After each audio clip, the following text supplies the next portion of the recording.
Aye. Now, will you join me in a pledge to the flag? Pledge allegiance to the flag of the United States of America and to the republic for which it stands, one nation, under God, indivisible, with liberty and justice for all.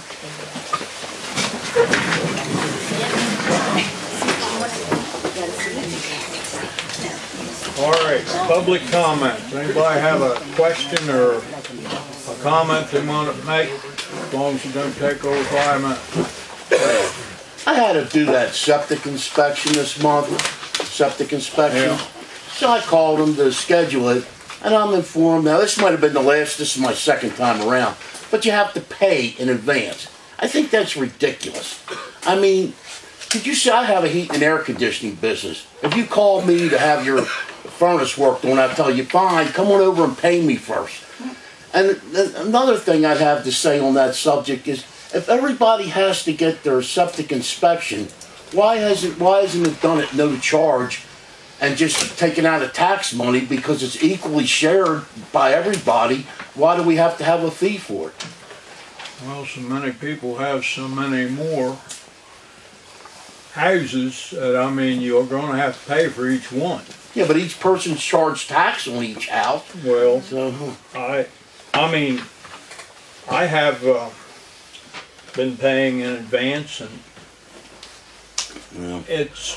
I think it's cumbersome of a person to have to drive clear to the township building to write a check when the person's coming there and they can't accept the check. I mean, to me, that's just kind of stupid. You could mail it in, Rick. What? You could have mailed it in. A lot of people mail it in. I forget to mail stuff. All right. I'm just saying, anybody else you pay, you don't order a pizza from Mom and Pa, you know, and they tell you, well, come on up and pay for it, and then we'll deliver it. Well, I mean, that's ain't no change. What policy we have had, and that's the way we... I have to say, Rick, the problem is that Michelle's got umpteen files, and she's going from inspection to inspection to inspection. She doesn't want to be responsible, and I don't want to be responsible looking through those files every time she comes back. Well, when everything's done like I said, you can resolve that by doing it for free on the taxpayer's dime. Well, we'd be more than happy to raise taxes to cover that. Go ahead. You raise it. They raise it for everything else. Well, we haven't done it in the township. Not here, you don't. All right. Any other comments, questions? A couple months ago, you mentioned about moving the township office up to the pet store. Is there any movement on that? Because I have a grant that I can get for. We haven't. I mean, we're still working on the prospects of it, and we haven't got anything concrete or anything yet. But we are pursuing it.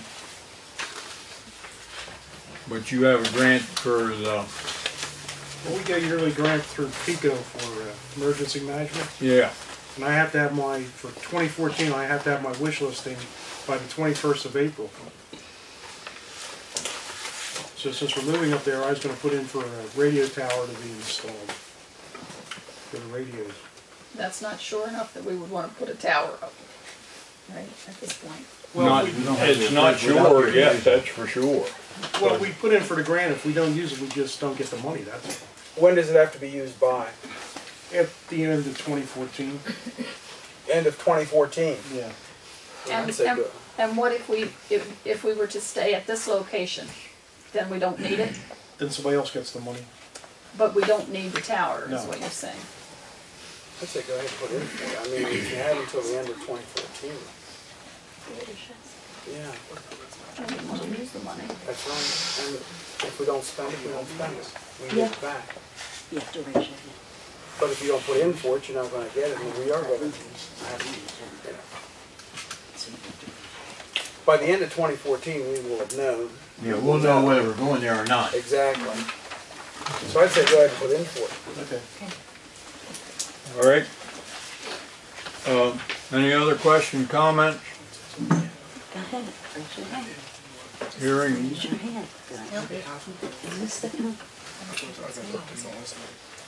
What do you have?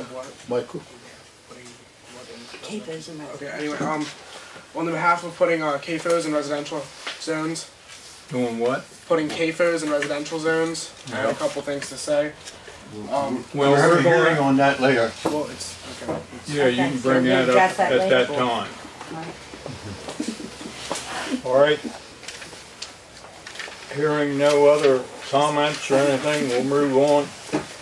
And new business, mowing, motion to award mowing contracts. And we have them opened and reviewed.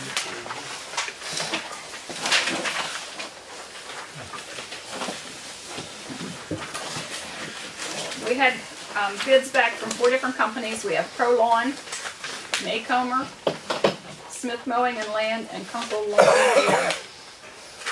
Pro Lawn did it last year. At the beginning of the year, we had a few issues with their work, and that turned around as we, got used to each other and how we wanted it done. And we didn't want it mowed when it was rainy and clumped up, so the kids had to play ball and, clumps of grass. The pricing that came back, we did it by 4 different mowing areas. The municipal building, which is here, the township municipal, which is the ball fields, the recreation center down in Delta, and the traffic circle is 4 separate things. They bid them separately.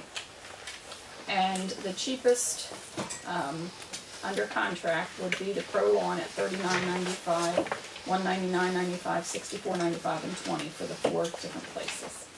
They are not, I think are they under in each one? The only place they're not under is the recreation center, I guess. But I would like to make a motion that we go with Pro Lawn because of the other areas. Overall, it's going to be cheaper for us. I'll second. Motion made and second to go with Pro Lawn because they are the cheapest. And we had them last year and we were satisfied with them. All those in favor of the motion, give their consent by saying aye. Aye. Aye. Now, if anybody wants to see What their pricing the was. prices, they can look at it.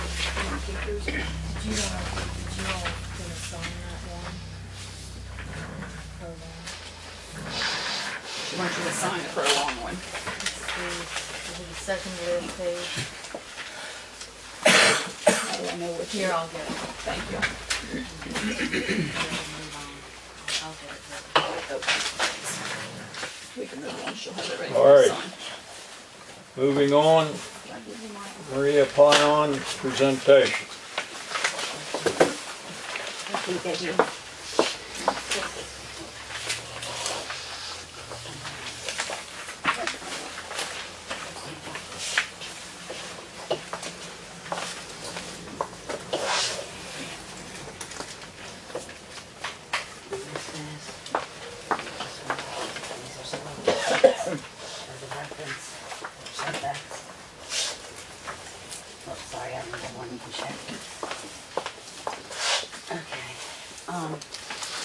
I wanted to talk a little bit about this with the zoning ordinance.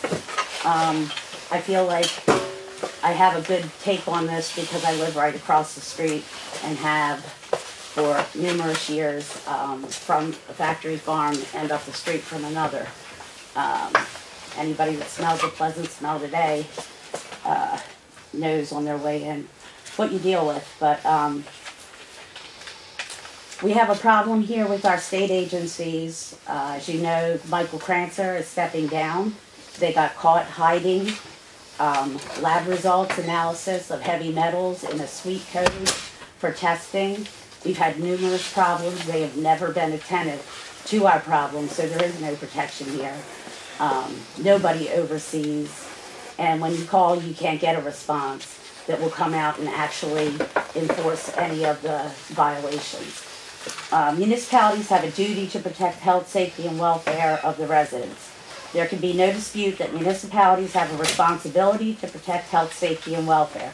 The Commonwealth conceded as much in the prefatory language of Act 38, saying that its purpose is to regulate municipalities when local government units exercise their responsibilities to protect the health, safety, and welfare of its citizens.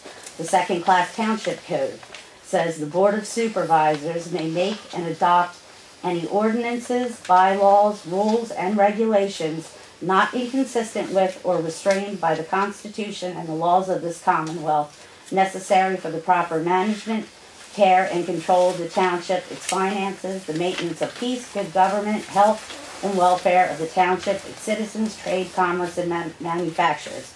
Section 1506 for pizzas. Section 607, duties of supervisors.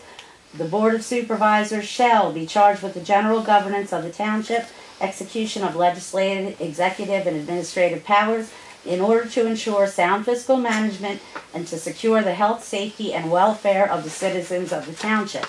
There is a growing body of research studies that have been conducted on industrialized farming and their impact on the health and welfare of the surrounding community that shows confinements emit hazardous substances both through the air and surface and groundwater. A recent study also shows that flies carry antibiotic resistance diseases from animal confinements to the local neighbors. Allowing these facilities to be built on a parcel, irrespective of parcel size or zoning designation as a non-conforming farm use, would be shirking the supervisor's duty of zoning and threaten the health, welfare, and property rights of residents in residential zones. It's reckless and it sets a dangerous precedent in our state. I spent a lot of time in the past month reading the York County Comprehensive Plan, Agricultural Land Protection Plan, York County Growth Management Plan, and it's interesting, the one picture on it has actually scales. And on the one side of the scale is homes and the other side is farms. So they know they have to balance this. York County Comprehensive Plan, the underlying goals are to, 1, protect and preserve important natural resources, to direct growth and development to appropriate locations, and to facilitate coordinated planning at all levels of government. In addition to this agriculture protection plan, the county plan includes components dealing with growth trends, community facilities, housing, water resources, transportation, natural areas, environmental resource, open space greenways, and growth management. Peach Bottom Township is listed and it has a projected growth area. Growth areas. The purpose of growth areas is to establish boundaries which separate areas that are appropriate for more urbanized uses and the extension of services and utilities from areas intended for rural and resource use. Benefits of growth area boundaries. The establishment of growth area boundaries throughout York County provides a logical basis for land use decision making and will be of benefit not only to the county as whole, but also to municipal planning efforts. There was a recent court ruling on Act 13. The court recognized zoning ordinances divide municipalities into districts in which uniform regulations are provided for the uses of building and land, height of buildings, and so on. Permitted, conditional, and prohibited uses of property and buildings are set forth in each zoning district. As part of the zoning ordinance and out of this process, a zoning ordinance implements a comprehensive zoning scheme. Act 13 unconstitutionally interfered with the municipality's own comprehensive plans for growth and development. Specifically, the court held that Act 13 allowed incompatible uses in zoning districts and did not protect the interests of neighboring property owners from harm, alter the character of the neighborhood, and made irrational classifications. The Commonwealth argued during hearings that the General Assembly had legal authority to create these statewide standards. The court has rejected those claims. If the Commonwealth proffered reasons are sufficient, then the legislator could make similar findings requiring coal portals, tipples, washing plants, limestones, coal strip mines, steel mills, industrial chicken farms, rendering plants, and firework plants in residential zones for a variety of police power reasons, advancing those interests in their development. The ruling reads, it would allow the proverbial pig in the parlor instead of the barnyard.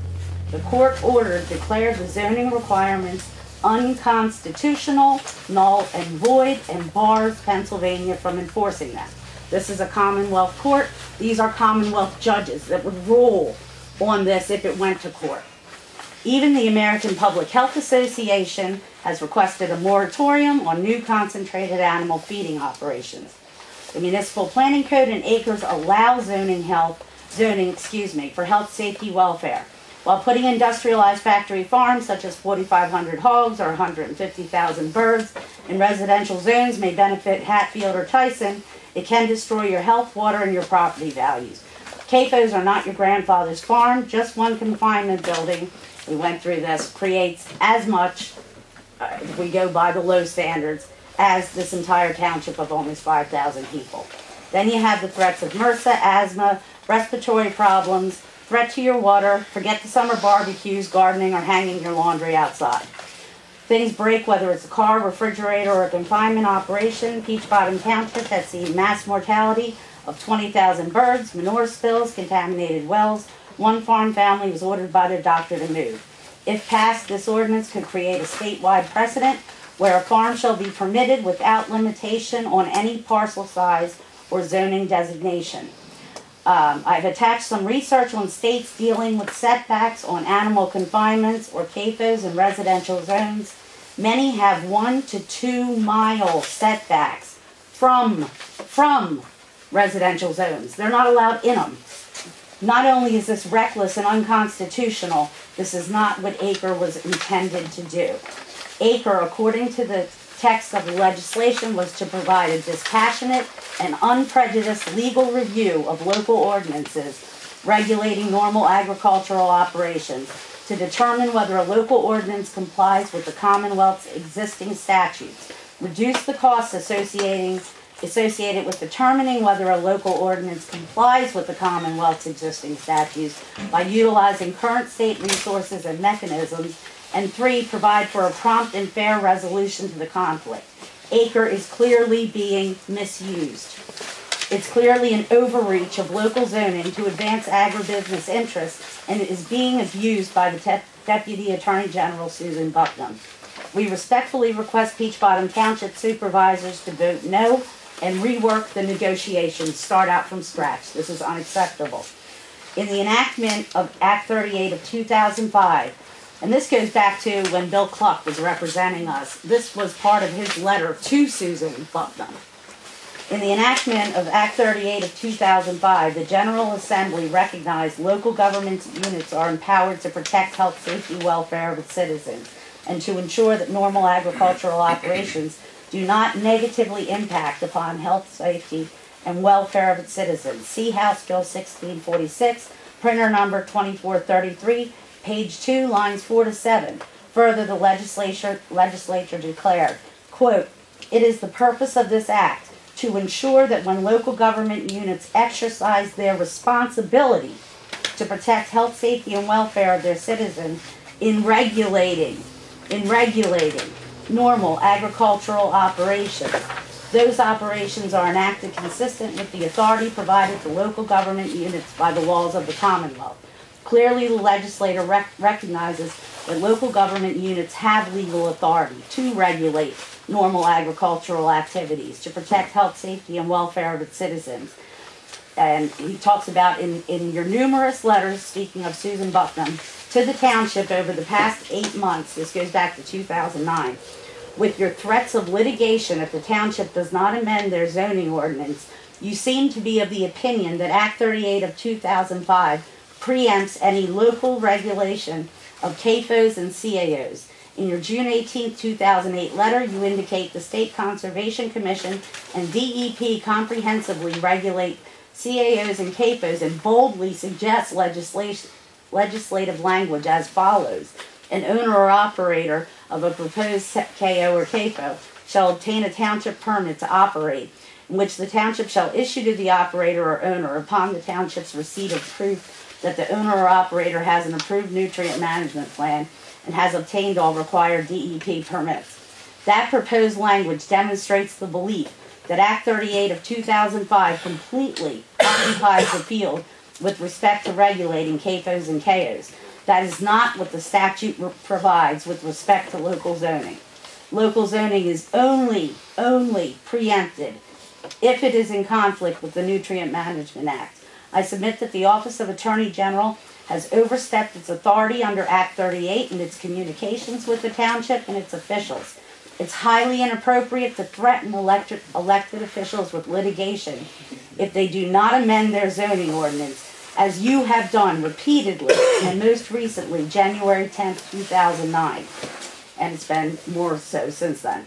It is also offensive and arguably an attempt to interfere with the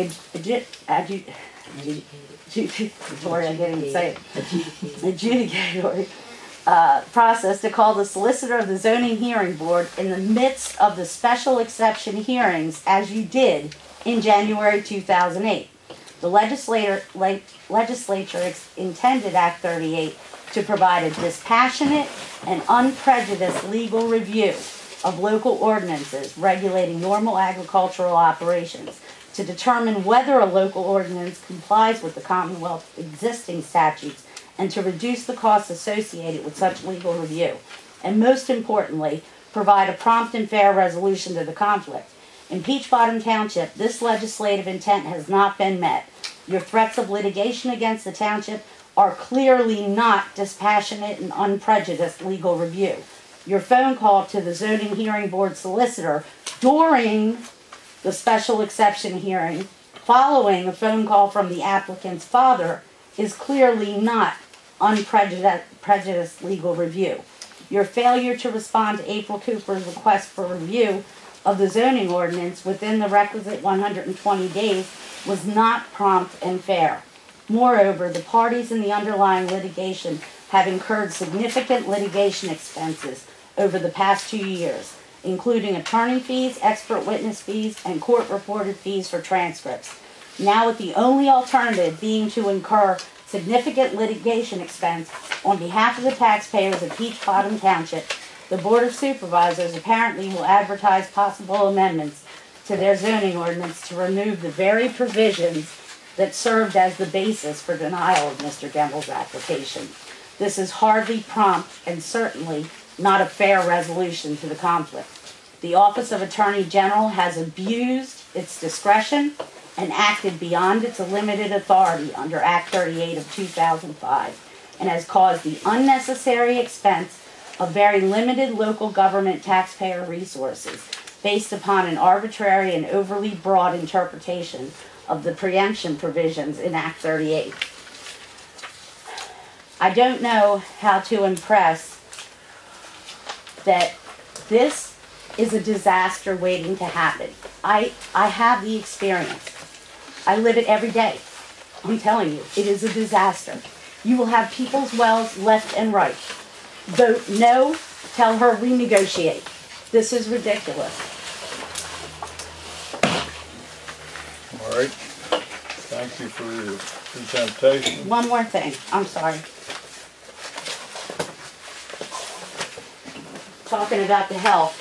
Now, I've made multiple complaints on this, but I want to show you. Here's aerials. There's like 30 vultures in the compost. I've made multiple complaints on that. They tell me that if they're composting it right, nothing will smell. Look, it's constant. Look, Michael's back. You want kids in this should not be. It doesn't belong in residential. It doesn't. It does not belong. You can see a lot from the air. You can see containers hidden in woods. That'll be a different issue.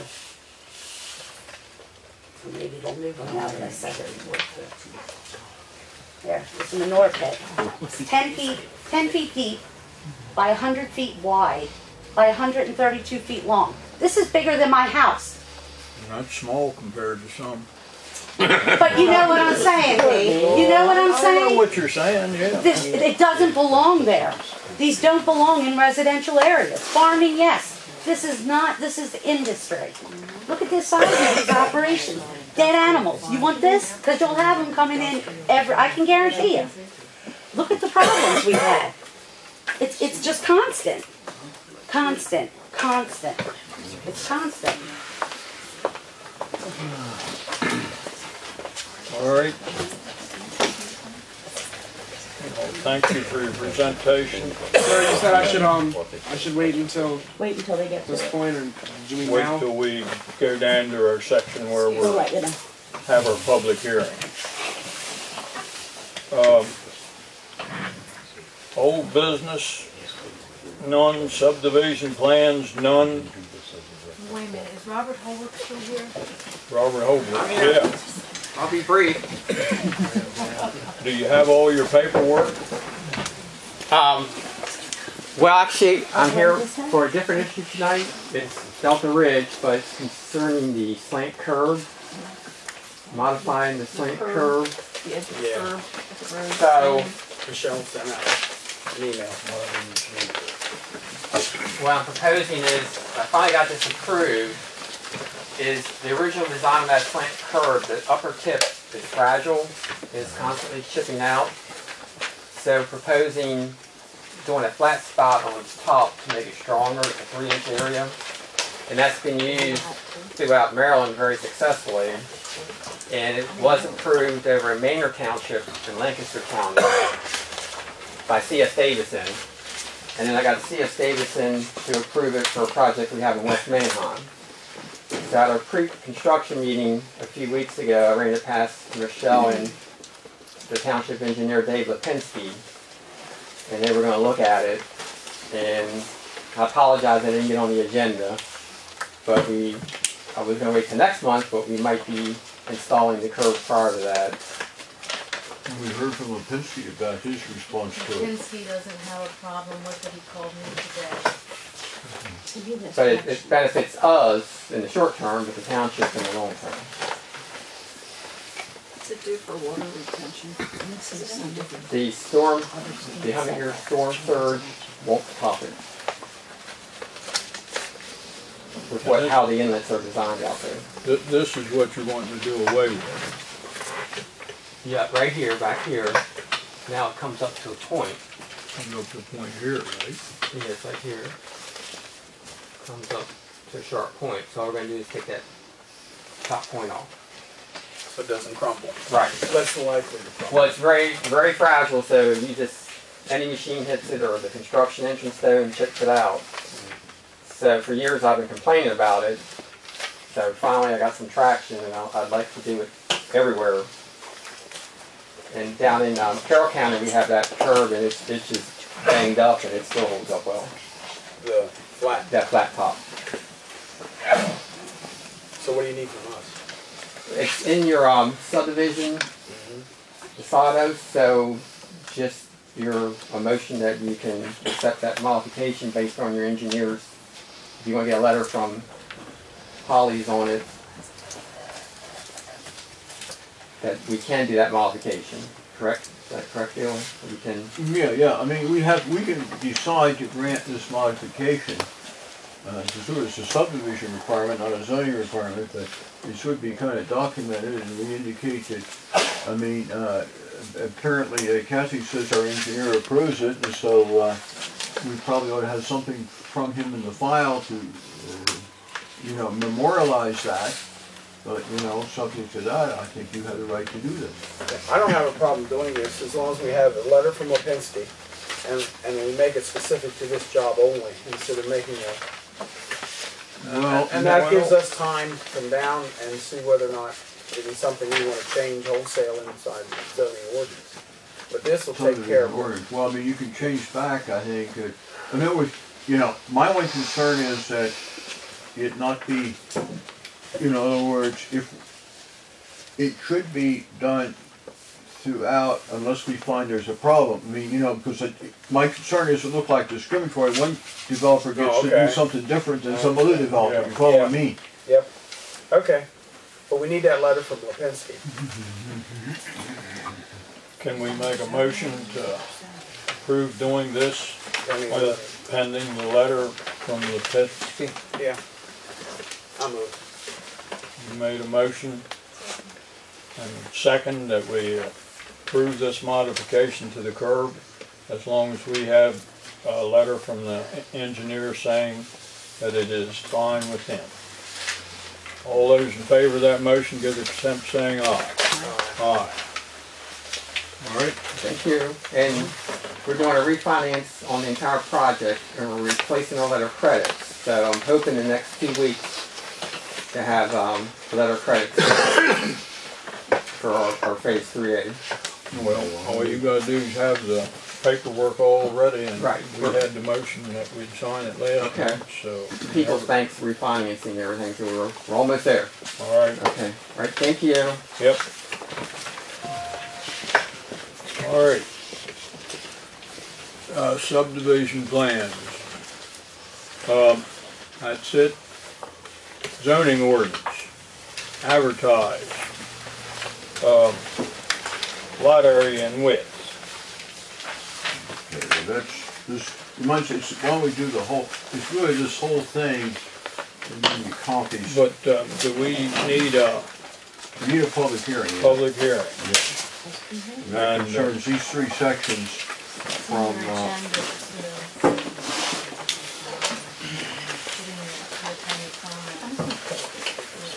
County comments or anything? All right, we're going to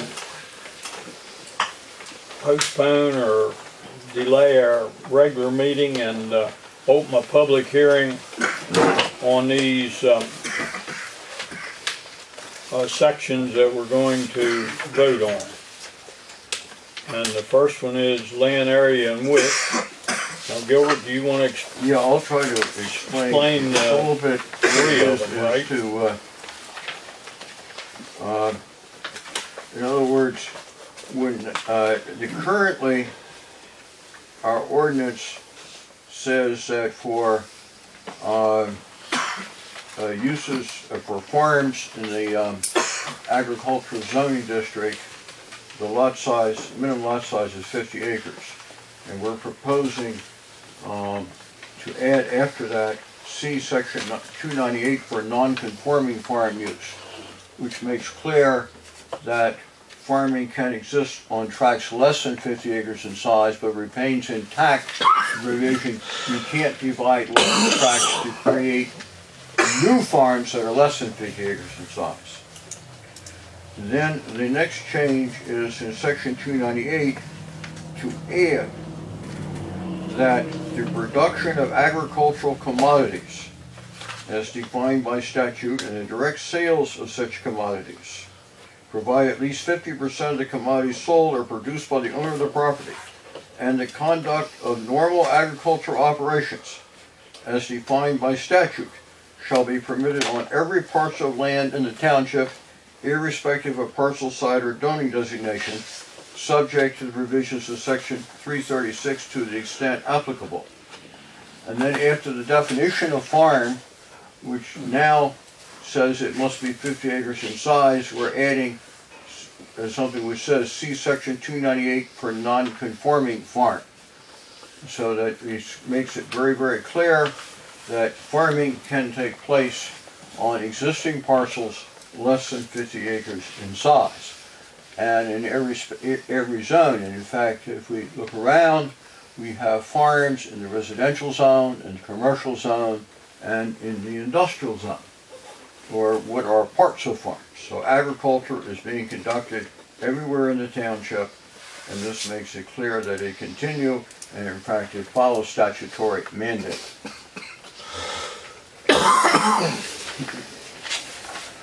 All right. Now, that 501 also explained there. Yeah, that's what I said. The farm. That's good. Oh, all right, I got you now. All right, now, do you understand what has been said now? Does anybody have any questions or comments they want to make about it? Now, can I talk about health effects? Ken? Okay. Well, I think you guys, to refresh your memory, a couple years ago we bought property from Dave Gemmel, and about 9 months after we bought the property, we noticed they were spraying every 3 weeks next to our well about 36,000 gallons of manure. And then the Gemmels wanted to put in a larger facility from 400 to 2,400. 400 to 4,800. And then my neighbor started talking to me about health effects. And actually it was a relative of Dan's. And he told me that Mr. Gemmel was spraying every 3 weeks in the same spot and using manure as a weapon to get back at the neighbor. And when I realized that, and I realized what nitrates were and coliform, and we were having health problems from drinking our water. My daughter developed H. pylori bacteria. She was having white poops. I couldn't eat or go to the bathroom. My husband was getting food stuck in his throat. I started to research nitrates and coliform. And at that time I didn't realize I was infected with hepatitis E, which I later found out from an attorney who fights factory farms, that people are coming down with hepatitis E because 90% of hogs carry it, and it's passed on to people in the area. And other people that live next to large confinements are getting hepatitis E and H. pylori bacteria, and their wells are being ruined. And that's not including the off-gassing. So we thought that was the worst of it. So we dug a new well. We had to get all kinds of filtration put on our, and this was just from 400 hogs, 36,000 gallons of manure. And so then I realized, this is crazy. The people in the township are going to start having the similar problems that we had, health-wise. And we were in a confined area next to the manure.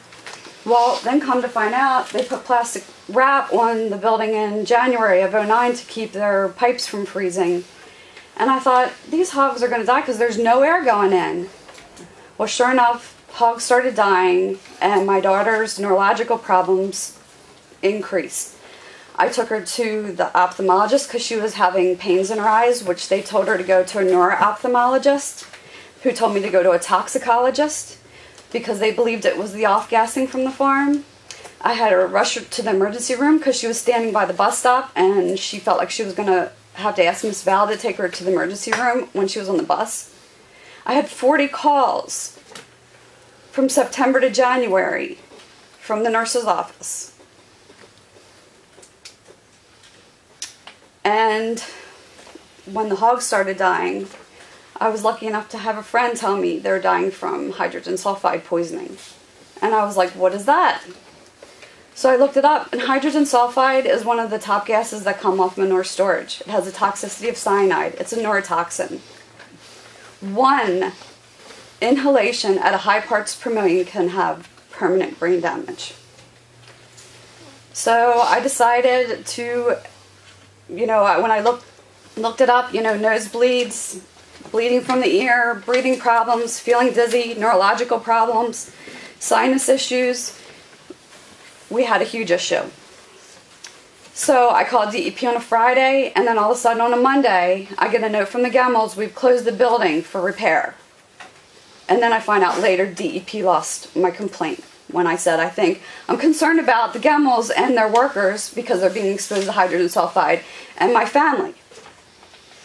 So after that, I had an MR done on all of us to make sure we didn't have ischemic changes in our brain. And of course, I turned out I have ischemic changes in my brain, permanent damage. So I can say that after it was shut down for about a year, a large portion of our health issues dropped off. And then we found out we had other issues, and we had to make a decision to leave our home. And then we thought, well, we can stay on the property and we can put a trailer on the property.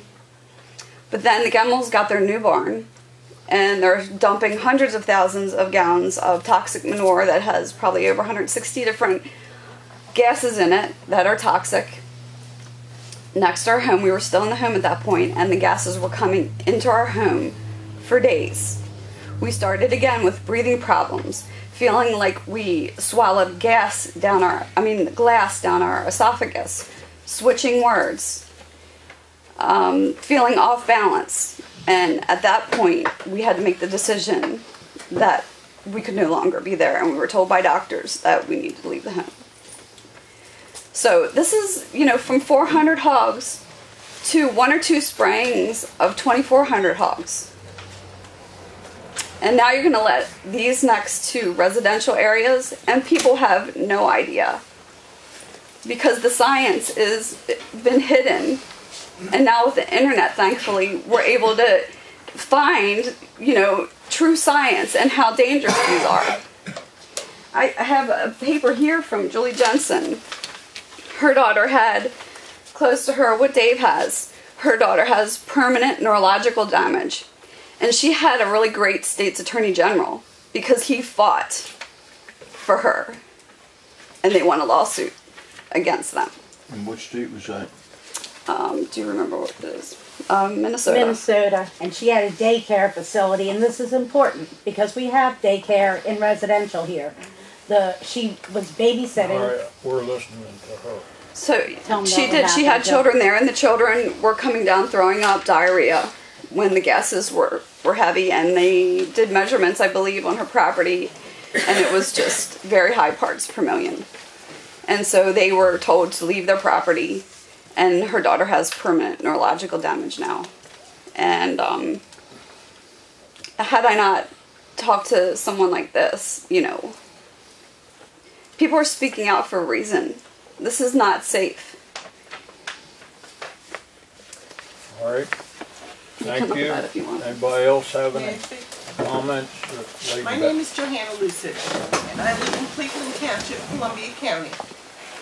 I heard what was happening here in your township, and I had to come down and speak so that everyone could know what these people are telling you is the truth. I am currently in the fight of my life and my husband's life. There was a person down in Columbia County trying to put a CAFO, confined animal operation, across the street from my home. 100,000 chickens. We presented our township with all of the dangers, the health hazards, the same as they're doing here. If you vote to allow this in your residential area, it may carry through to mine, which concerns me greatly. My husband is a heart transplant patient. If one of these factory farms goes in across the street from my home, I have no choice but to abandon my home. Everything I have worked for will be for naught. Or if I stay there, I have a note from my husband's doctor in Philadelphia stating it will kill him. It's not a matter of if it will kill, it's when it will kill him. I am urging you to protect the health and safety of your residents. You have people, I'm sure, with compromised immune systems, as well as my husband. The elderly are very susceptible. I have researched. What these people are saying is true. Just the airborne pathogens coming off of these buildings, and I'm not even going into the manure aspect of it, or actually the food that comes out of it, which is no good. I'm just saying, Pennsylvania Constitution protects the rights of all its citizens, protects the health, safety, and welfare for all of its citizens, not just for farmers, for all citizens. Please, I am begging you, consider the impact it will have on your residents and vote accordingly. You wouldn't want to live next to one and have your grandchildren there and come up with some of the illnesses. Think of the serious, serious impacts. Thank you. Thank you. We have some others. Can I add something real quick? Can I just add something real quick? It's very important. 25% of the population has missing genes in their immune system that they don't know about, research is showing. And they can't get rid of mold and fungal spore toxins. And these facilities spray off from their feed and from the manure, toxic and endotoxins. I had an aspergillus infection that was invasive in my sphenoid sinus that was eating away at tissue and bone in my sinuses. Then I had 3 Marcon infections. One was methicillin and penicillin resistant, and I had to go on 4 antibiotics to kill it. And then I had another methicillin and tetracycline resistant, had to go on 4 antibiotics to kill it. And then I had rifampin and penicillin resistant that I had to go on 4 antibiotics to kill it. And now I'm waiting for my next results. So the antibiotic staff that these carry are really dangerous now with what they're doing. And you know, if these people have immune problems, 25% of the population, you're exposing them to off-gassing and MRSA and toxic mold and fungal spore toxins and endotoxins. So it's not just one little thing that you need to worry about. It's a whole gamut of things. All right. Young fella. What's your name? My name is Michael Payan. Fine. All right. My family moved here about 14 years ago, and we moved from the city, and we were moving into a rural area, expecting like normal farm things, like an odor, or like what anyone would associate with normal farming. And it was that until 100,000 chickens came across the street from us, a CAFO, and then we started having issues.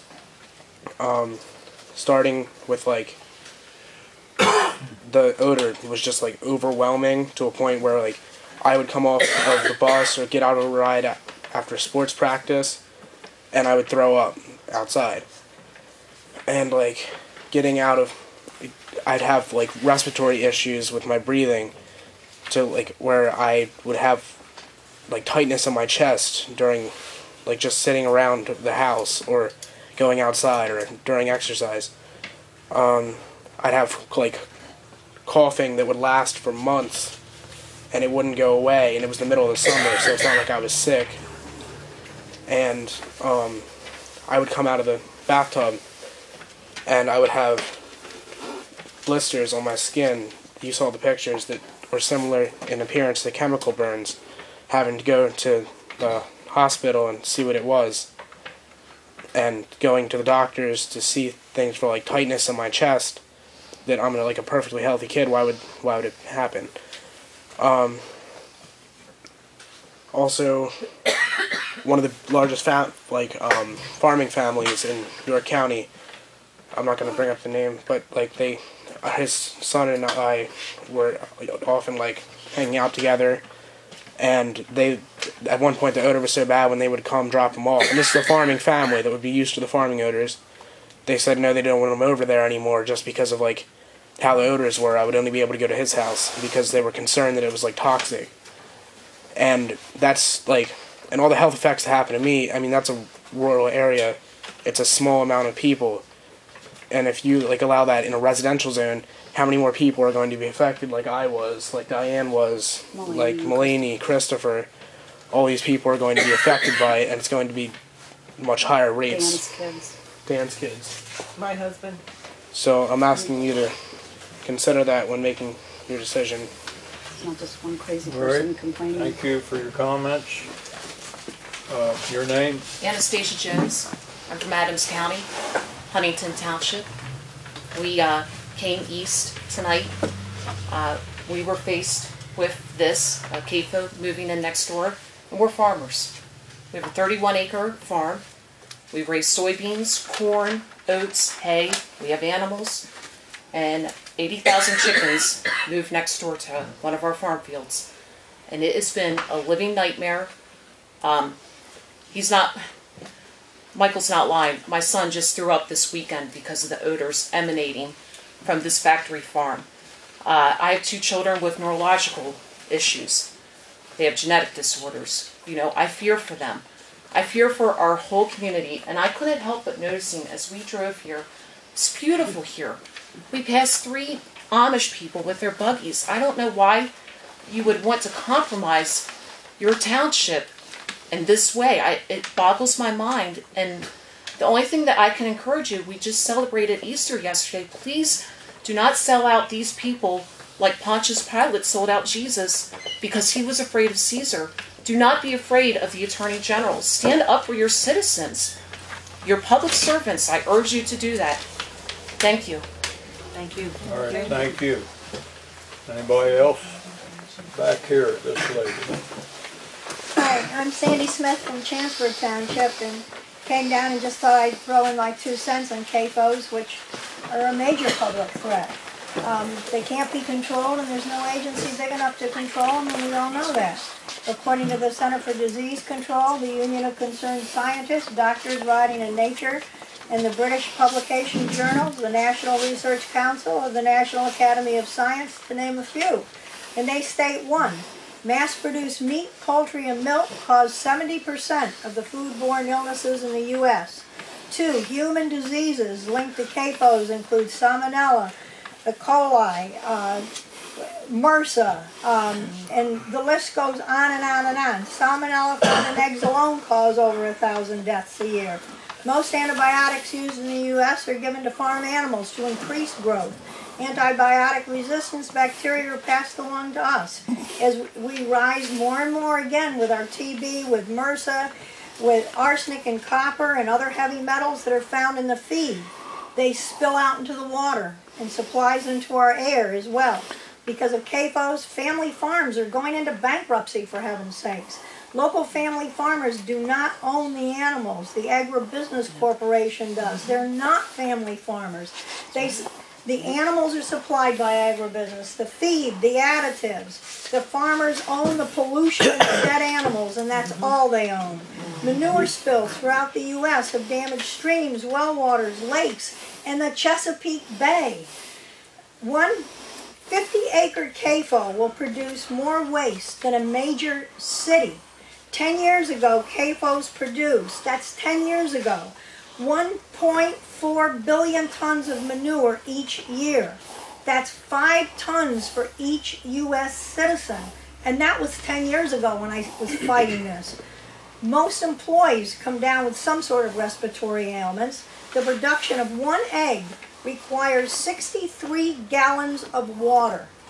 CAFOs deplete and pollute local water supplies in the townships. A farm with 100,000 chickens will produce approximately 250 dead chickens daily. 70% of all grain grown in the U.S. is fed to livestock, not to mention massive quantities of water and energy. Much of this input is subsidized by the taxpayer and not reflected in the direct cost of the factory farm products or in the grocery stores. They smell bad for miles. CAFOs, spread of sewage sludge, both cause toxic effects. Everyone of any age can expect to have their health adversely affected from this. The immediate dangers relate to the land and air toxicity of the great pollution, the values by all products. If township supervisors cannot or will not protect against these major pollutants by enacting ordinances, then they are no longer needed and will go the way of the family farm, for heaven's sakes. Think about what your job is in the once pristine countryside that was in Pennsylvania. And let's face it, PA, county, and the state governments want to get rid of the townships anyway. They don't want us. We're little kingdoms. We hear that over and over and over again. Well, if you're not going to do anything about it, well, then we don't want you either, because you're here to represent us. And if you can't represent us, who's going to? That's right. Thank you. All right, thank you. Anybody else back here standing? I'm John Adams from Lower Chanceford, and I've read the municipal code, and it states that the duty of the township supervisors is to protect the health and safety of its residents. And you have an opportunity to do that tonight by not voting for this, delaying it, re-looking at it, and renegotiate. It's your duty, and I don't think you should be thinking about, where the pressures are coming from, but thinking about the future generations. What are you going to tell your grandchildren, your great-grandchildren, if they come down with some of these diseases that these folks are talking about? You have the opportunity to make a difference. I urge you to take that opportunity and vote no. Thank you. All right, thank you. Anybody else? Yes. This lady here. Rose Kofis, I'm from Huntington Township also. We're next to the 81,000 birds. We have, since that place has gone in December, they started the operation. 9 wells have been affected in the surrounding community. 9. There are people that their water has turned brown, people that have fecal matter to where their wells are undrinkable and there's no source of pollution from their septic or anything. People with foul odors who their own children told them they can't drink this water. People whose grandchildren aren't allowed to come to their house anymore. People with low water flow. This is one of the effects that these places have because they draw tremendous amounts of water. And the same place where we were, where my grandson was affected by that odor to getting sick, and my daughter, they had to go home and take a bath. They stank. The odor clung to them.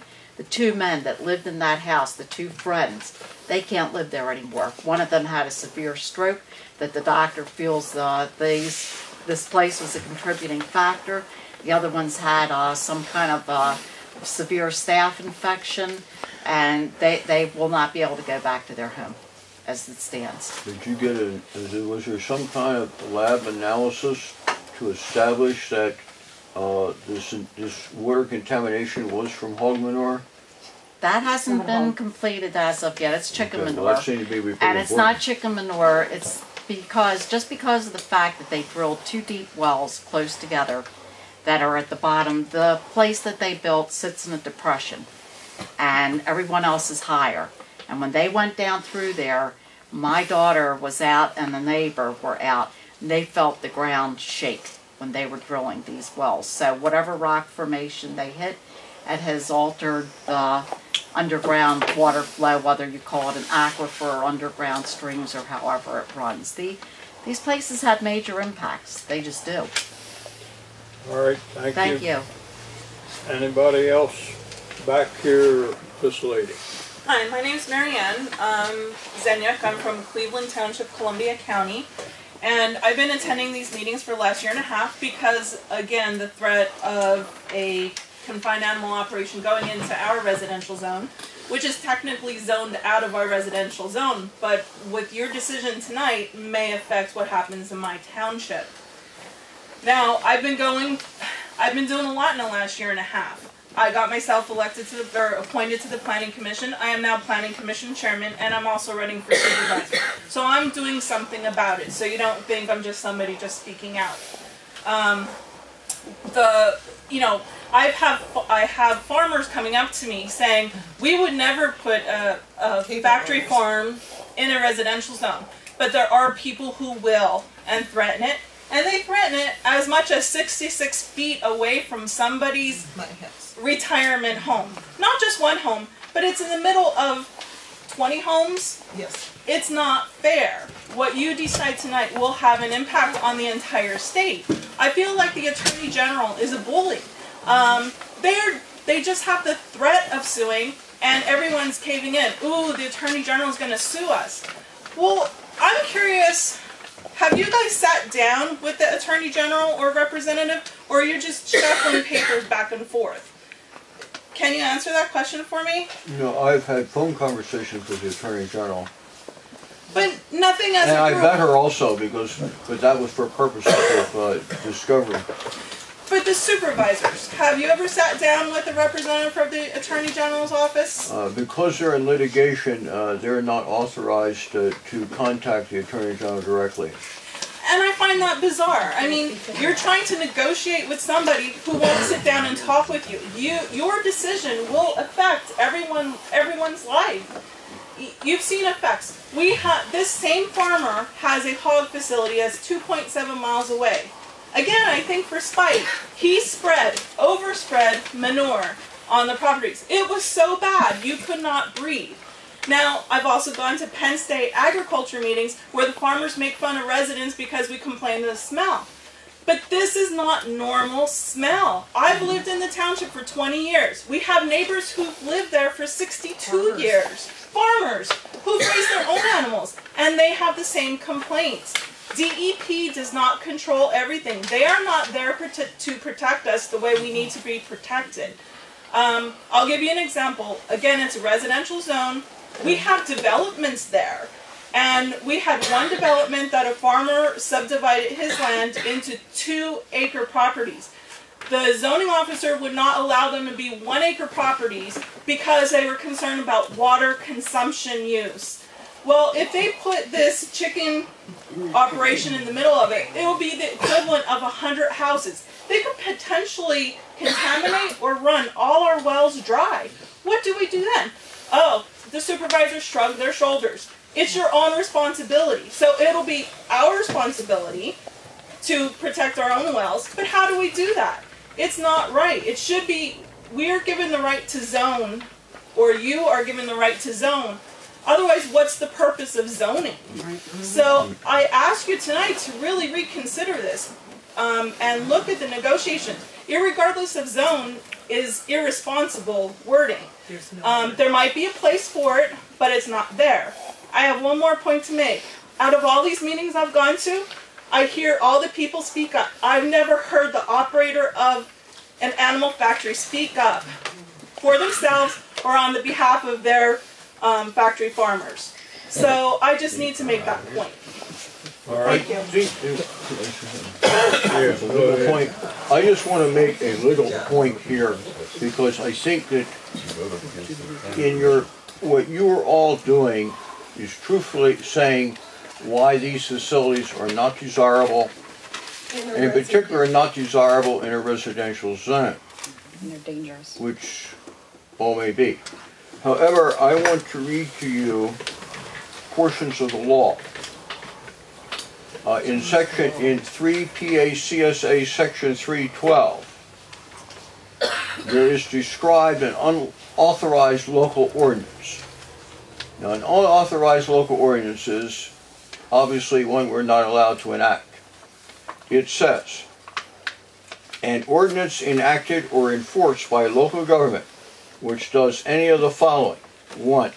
Prohibits or limits a normal agricultural operation, whatever that may be, unless the local government has expressed or implied authority under state law to adopt the ordinance, and is not prohibited or preempted under state law from adopting the ordinance. Now, we have, as a municipality, the authority under state law to enact parallel regulations to the Nutrient Management Act. But we are not allowed to enact more stringent regulations. And then there is this section that says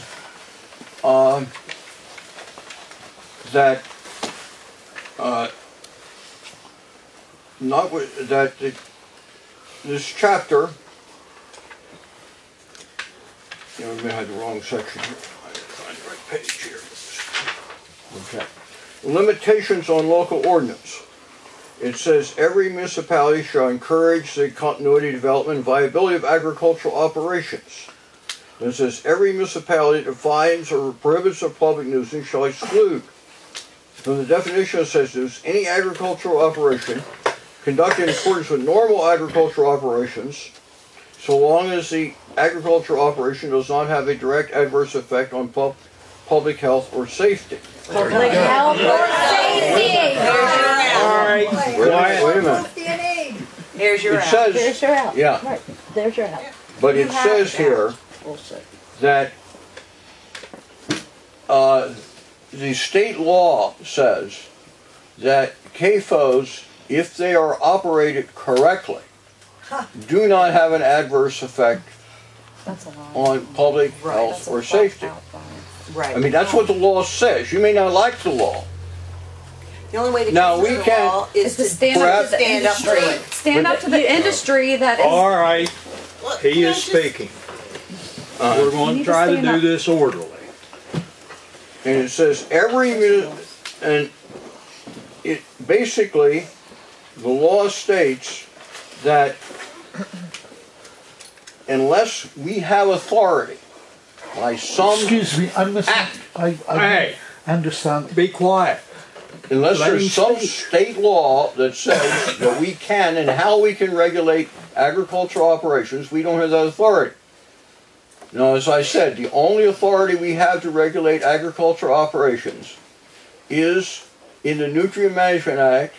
We can enact regulations that are no more stringent than the state law, the state regulations.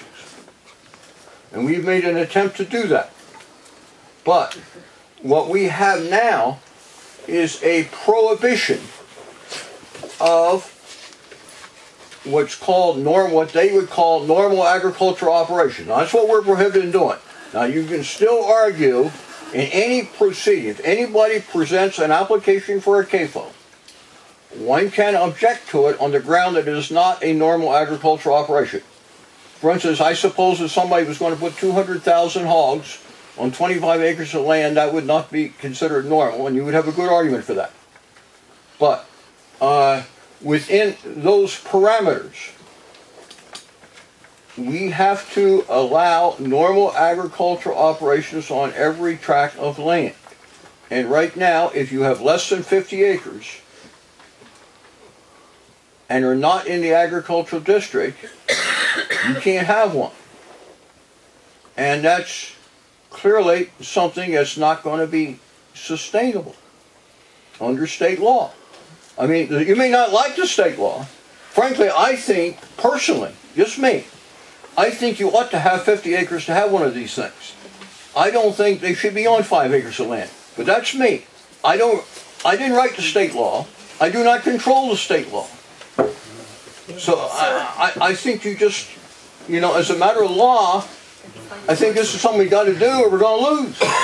May I ask you a question, please? It's not the Pennsylvania Constitution. Excuse me. Hey, excuse me. It's my turn. I have a question for you, Gil. Yes. Okay.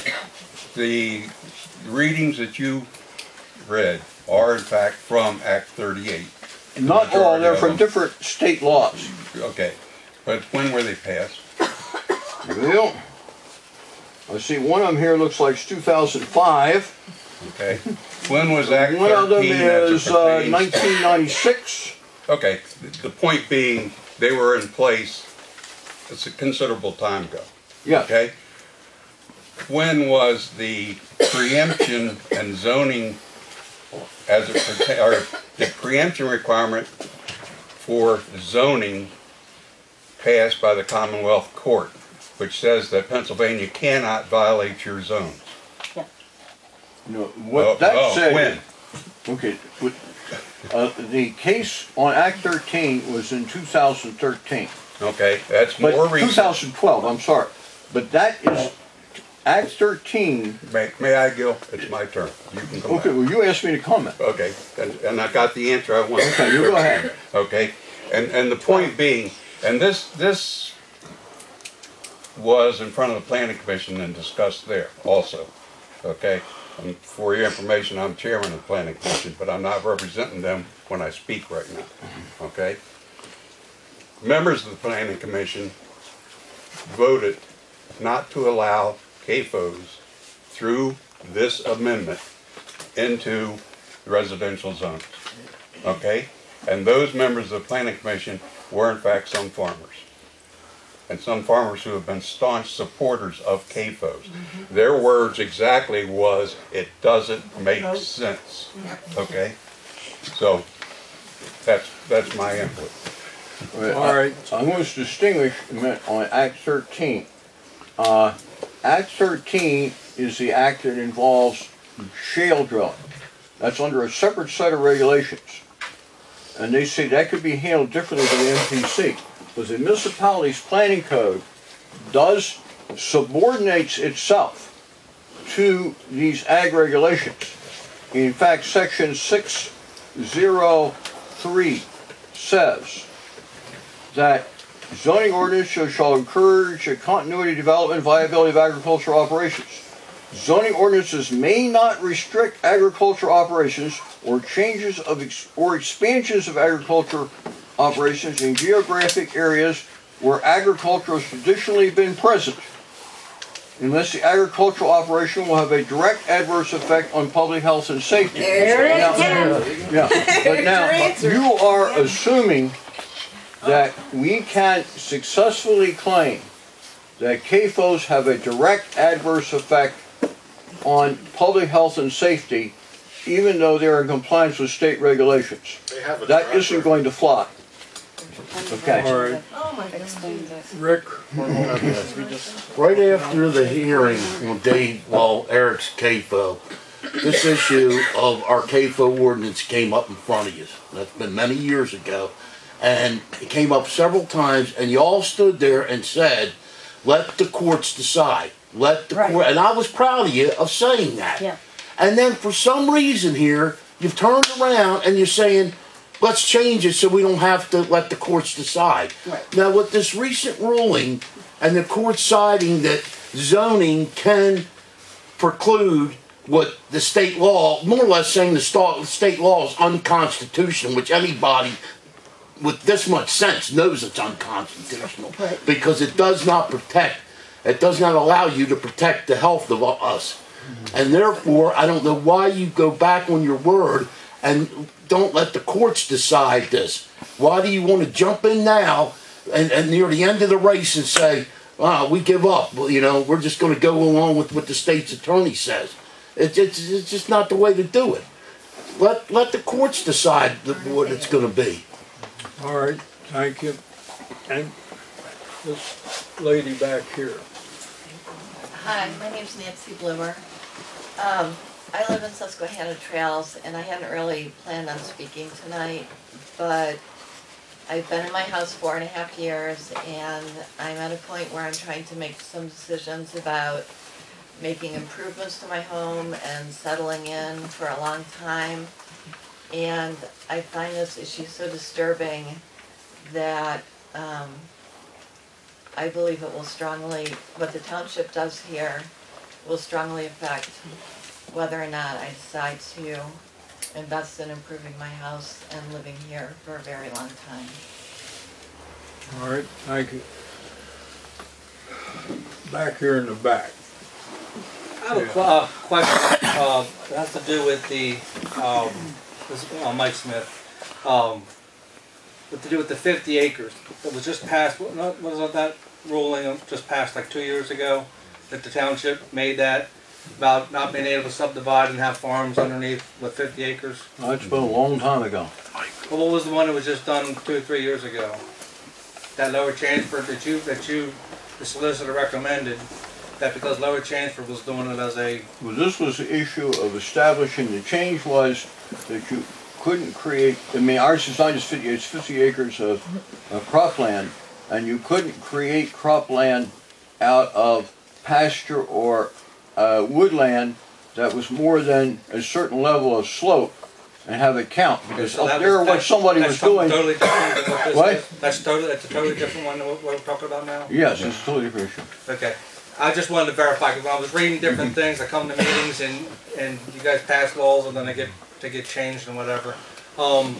Also, just as a person of experience, if you have or you know somebody that has an immune deficiency for a certain reason, a 20-year-old in my instance that had a heart transplant, he knew that he was not supposed to go and do different things. He lives on a farm. He went into a chicken coop with 20 of them in there. A daughter can do something when you go to school. It's part of life. If you know that you have something, you try to avoid it to the best of your ability. You cannot regulate parts of the problem with regulations, is my idea. Sometimes we regulate too much. We're getting into regulating this, regulating that, regulating. If I know that smoking's not good for me, I quit 10 years ago. I try not to go around it. You can only do so many things. Laws are there, but my son knows that he's not supposed to do certain things. And if he goes in and he does a certain thing, it's his fault. You got to take self-responsibility for some things. Government cannot do everything and regulate everything. So living in your own house when they spread manure is your fault. 25% of the population has an immune problem. Anybody else? April.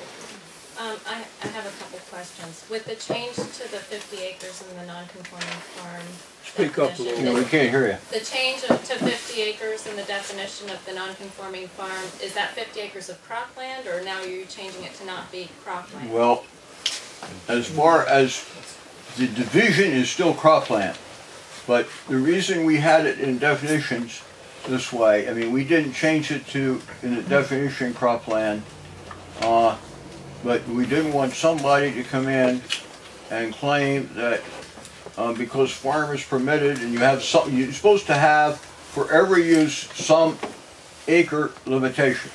Now we have 1 acre for everything else. Now you wouldn't want somebody to come in and argue, hey, we can you say farm can be on 1 acre, so we'll divide this whole 100 acres into 100 1-acre farms. A non-conforming farm can be less than 50 acres. Yes.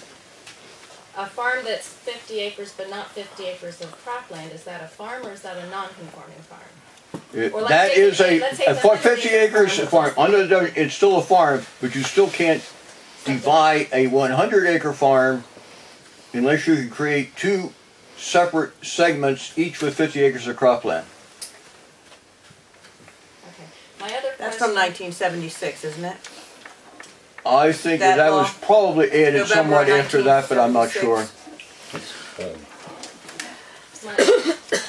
My other question was about when we tried to find a solution for the issue of any type of farming animal enterprise in residential zone. We had recommended that the way around that is to not allow farming as a use by right in the residential zone, and that therefore there wouldn't be the potential of a CAFO. The discussion then was the farms that are already present in this township. There's probably 4 or 5 farms that are ag production currently that are not in an agricultural or completely in an agricultural zone. So those would be grandfathered in. Would there be, you're saying there wouldn't be a difference whether you allow it on all parcels or whether you just would allow those farms to go through expansion and no other new Well, ones it created? depends if they're not a farm, because they're not conducting agricultural activities, then they're not a non-conforming farm. So a property which has no agricultural activities is not a non-conforming farm. Under Right, but through zoning, that would be a way that we could legally, it would comply with the state law to legally not have a CAFO be placed on a very, very small acreage in the middle of a zone where it's not use. well, also, as a practical matter, it's going to take, as I understand from Michelle, to get all your setbacks and everything and your stormwater facilities, you're going to need 5 acres of ground. So these people, where these lots are less than 5 acres, there is no potential for a CAFO because there is not enough room. Now, you and I may say, I don't think 5 acres is enough for a CAFO, but I think that's the reality. You can get one on there. Now,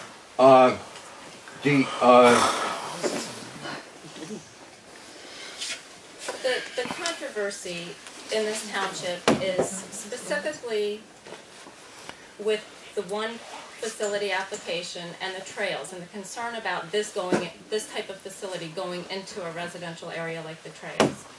There's one farm in the trails of substantial size. Legally, there's no way to limit. It's in ag production. It's always been in ag production. They couldn't limit an expansion if the owner wanted to do an animal facility, a KO, CAFO, or smaller facility.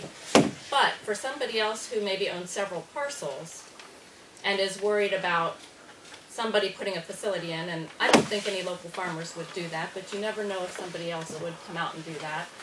This would be a legal means by not allowing farming as a use by right. Farms that are already there would be grandfathered in, but that was never contested by the Attorney General's office. And the farming community didn't really have an issue with that. I'm the one who recommended it. And I'll say right here, folks, people call us a factory farm. The term factory farm is not used in agriculture. It's not definable. It's not recognizable. It is a term that was originally coined by environmental activists and animal rights activists, and it's very loosely defined. So people can point fingers and say factory farm. We in agriculture don't know what factory farm is. You're a KO, you're a CAFO, you're a confinement operation, you are an animal feeding operation, but factory farm is not defined. So when we hear that, that's like a term that's thrown out there to mean something bad. And there's farms of all sizes and diversity, and they aren't, if they're being managed by state laws, by nutrient management laws, they're not a public health threat. And that has never been shown in peer-reviewed published research to be a public health threat.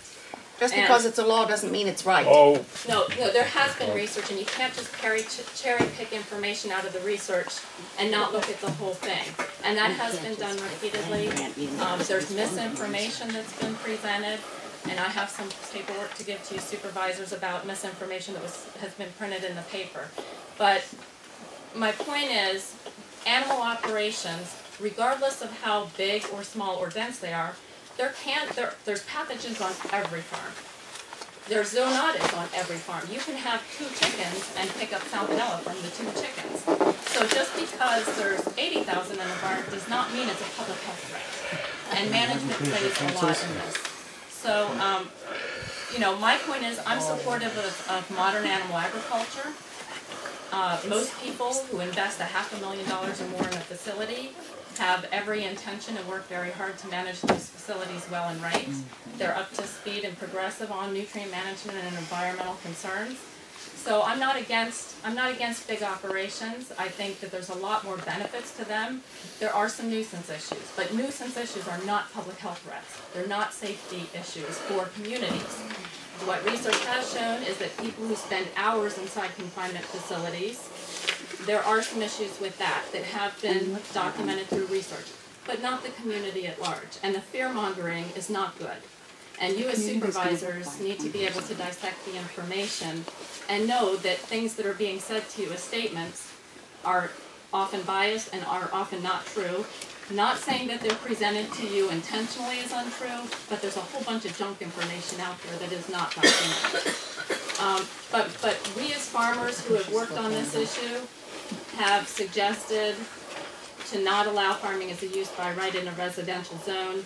That's not going to stop the potential on a current farm, but it could allay some fears for somebody thinking that on a 10-acre parcel or a couple lots that equal 10 acres, somebody's going to put up a chicken barn or pig barn that has a lot of animals and is going to create a nuisance issue. All right, thank you. This lady here. My name is Amy Donahue, and I take exception to what April was just saying. There's this woman here lives next to a CAFO and has serious health problems. And if you have any heart at all, these people came and bought a farm, expecting to farm. These were their dreams, their life dreams. They invested their life, their finances, everything into this farm. And now they're not there anymore, and they have serious health problems. They haven't been compensated for any of their financial losses, much less their health. This is not the way we treat people within our community. People should be held accountable for how they treat their next door neighbors. And that's one of my points. My other point is, I know that the state is saying to you, you can't do this, you can't do that. Every time we have an issue in any of the townships around here, we have the same problem. Because the state keeps telling us what we can and can't do. Way back in our history, slavery was an economic thing happening within our communities. It was wrong, it was inhuman, and people were fighting against it. People just like in this room were fighting against it. And they were told, well, it's the law, and it's people's it's people's economics are into this. But it was wrong. And what it took to change it was people who would stand up to the powers that be and say, this is not right. We need to protect our community. And our community involves people like Diane. The other point that I wanted to make is, although you're talking about just this township, the decision that you make tonight has effects across the state because it sets a precedent. So even though, Gil, you're saying, you know, there's only a certain number of farms that we can't, that it won't happen because of this and that, it may not happen in this township. But there's people from other townships across the state that are dealing with similar issues. And if you pass this, it sets a precedent for them as well. Thank you. All right. This lady back here.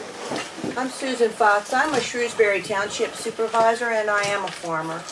And I am quite concerned that if you pass this tonight, it will ripple across Pennsylvania and it will affect our township and many others. And I believe that farmers have the right to farm, but they don't have the right to harm, and they have to be considerate neighbors. There is enough evidence out there that confined animal feeding operations have health hazards, and to put them or allow them in a residential area is just plain Russian roulette. Because if you like lawsuits, you're going to get them. Yep. And Guaranteed. you have to protect the health, safety, and welfare of your people in this township.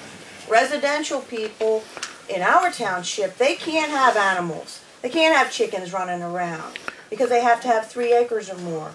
The definition of a farm is 10 acres if you produce $10,000 or more in farming income, or if you have 10 acres, you're a farm. But these confined animal feeding operations should not be allowed next to or in a residential zone. That's why you have zoning. You need agricultural zoning for farming. You need industrial zoning for industrial uses. If you want to put CAFOs in an industrial use, maybe that's more appropriate because it's an industrial use. It's called industrial agriculture. And so I think you really need to think about your decision tonight. To postpone it another month is not going to mean a hill of beans. I mean, you're just going to continue on with the conversation with the Department of Ag up there and then the Attorney General's office. But I think you need to consider what you're doing. If you vote yes tonight, you are going to send a ripple. Now anyway, I'm not going to say any more, but I'm just asking you to please think about what you're doing. Thank you. Well said. Maria? Okay, I just wanted to add to this. I didn't get a chance to hand these in, but this is important. There is a lot of science. I'm sorry, hold that. This is CAFO, air pollution in children, a prescription for precaution. There are pages of studies on here, multiple. CAFOs and water quality. New strain of drug-resistant staph infection, airborne antibiotic resistance, CAFOs and air pollution, CAFOs and property value. So there is just an absolute ton of science. And to say that there is no reputable science, you need to look at this before you vote. Look at this one on the children. Look at how sensitive. These are all different studies. This is not baloney. And the other thing that I want to say, there is a clause about safety and welfare. What the Attorney General is doing is political because they are trying to police power like they did the gas. Nowhere in Act 38 does it say you have to make any kind of farming, unlimitless expansion in every single zone. That's why we have zoning. And what the Attorney General does is an opinion. That's all. It's an opinion. 4 out of the 7 Commonwealth Court judges, in the decision, it says industrialized farm in a residence. These are the ones that would be deciding if we go to court. So the court's in our favor. Somewhere you have to stand up for the people. It doesn't belong there. It's common sense, All right. basically. Anybody else? Laura. Mrs. Young. I'm going to stand up because I want to face my neighbors. All of my neighbors, not just the ones that agree or the ones that disagree with me. And to my supervisors. These are my neighbors too. And I don't know how many years I've been sitting here with the same issue over and over and over again. And clearly Maria does not have it out for anybody. She cares about the children of our community. She cares about the environment of our community. She cares about her family. So I want to thank you, and I want to thank April because I know she cares about her family and the well-being of her neighbors. This is turn neighbors into enemies, and it breaks my heart.